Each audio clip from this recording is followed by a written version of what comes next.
σε όλους βασικά το κάνει, όχι μόνο σε εμάς. Το κάνει μπρο, σε όλοι οι δάσκαλοι το κάνουν έτσι. Δηλαδή ρε μπρο, είσαι εκεί πέρα και σου λέει ότι θα βάλει λίγα για το σπίτι, βάζει 3 εκθέσεις η γλώσσα, 5 φορές αντιγραφή, μαθηματικά τα πάντα, μελέτη, ιστορία. Μπρο, είπες λίγα, δεν είπες θα στα βάλω όλα. Και το εδώ μας πάει όλους. Μπρο, και είμαστε χαρούμενοι, λέμε ευχαριστούμε κύριε και τελικά θα μας βάζει τα πάντα. Τέλος πάντων. Μπρο, θέλω να μιλήσουμε τώρα για το γυμναστή, μπρο. Δηλαδή, πρώτη ώρα γυμναστική, μπρο, άμα έχεις, παίζει να είσαι ό,τι πιο άτυχος ever.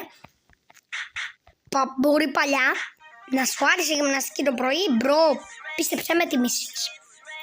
Θα σηκωθώ εγώ 7 η ώρα το πρωί, καθηγήτρια της γυμναστικής, να κάνω push-ups επειδή εσύ έχεις